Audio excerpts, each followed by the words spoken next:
Փառքաստու հեհի բալաս։ Եմ բան չկա որ ասեմ երեխեքի սոված եմ քնացնում ինչ եմ անում։ Իմ խեղճը թույլ չտալիս։ Ինու իրեն հիվանդության պատճառն խեղդում է։ Էպիլեպսիա դա բուժում չունի Ղարաբաղ տեղ չմնացա որ չտանեմ։ Ռիմա Աբրահամյանը Արցախից բռնի տեղահանված է, այժմ բնակվում է Կոտայքի մարզի Ջրաբեր գյուղում քրոջ դստեր ընտանիքի հետ։ Թամարա Կասպարյանը, ամուսինը Ռուսլան Կասպարյանը եւ նրանց դուստրը ունեն առողջական խնդիրներ։ Թամարան նաեւ լեղապարկի լուրջ խնդիր ունի, բուժզննություն անցնելու համար մեկնել է Երևան, սակայն չի կարողացել հոգալ բուժման ծախսերը։ Ասացին, եթե այդ փաուսի թուղթը չբերես, վճարով է լինելու։ Այդ թուղթը պիտի տանեմ ես տամ ընտանեկան բժշկին, ես կայմ քինամ, անվճար բուժվի։ Փաուսը 5 ամիս է որ կտրել է։ Թամարա Կասպարյանի ընտանիքը տեղահանվել է Արցախի Ասկերանի շրջանի Մոշխմհատ գյուղից։ Ամուսինը վիրավորվել է տեղահանումից առաջ մարտական գործողությունների ժամանակ։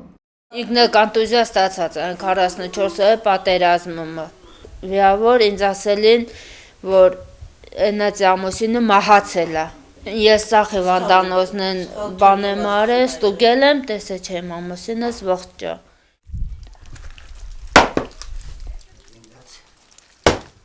Նրանց հետ է բնակվում նաև ամուսնու Ռուսլանի հայրը, 7 անձով, որոնցից 3-ը մանկահասակ երեխա են, ապրում են մեղմ ասած ոչ բարվոք պայմաններում, վարձակալած այս տան համար վճարելով ամսական 120,000 դրամ։ 90,000 երեխոցը փողն բանն եմ ստանում, 30,000-ն է։ Կխնետինում տան նվարձը տամ, չեմ հասցնում երեխոց ստամա ինչ-որ մի կոշիկ առնեմ, ինչ-որ մի շոր առնեմ։ Թամարայի մորաքույրը Ռիմա Աբրահամյանը զոհվածի այրի է, զոհվել է նաև որդին։ Համ ամուսնուս կորցրի, համ երեխոս։ Հնչղացես։ Փոխանակ ես իրենց բանանում, ես եմ նեղում իրեն փոխարին։ Բազմանդամ ընտանիքի տղամարդիկ աշխատում են, սակայն չեն հասցնում, հազիվ կարողանում են վճարել տան վարձը եւ կոմունալ ծախսերը հոգալ։ Շատ հաճախ գումարը չի հերիքում անգամ սննդի եւ հագուստի համար։ Գնում եմ խանութից պարկո բան եմ վերցնում, ենեմ հիմա 15,000 պարկը,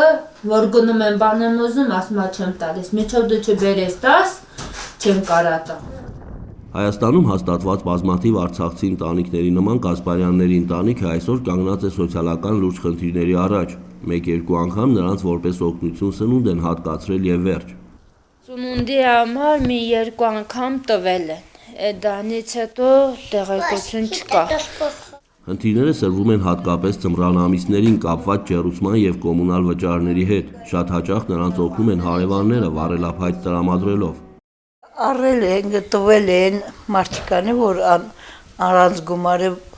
ասել են գնացել ենք բերել ենք։ Ամեն ամիս վարձավճարը դառնում է այս մարդկանց հերթական փորձությունը։ Տիկին Թամարայի խոսքով տանտերը զիջումների չի գնում, պահանջում է ժամանակին վճարել, հնարավորություն չտալով իրենց անգամ վերանորոգման աշխատանքներ կատարել։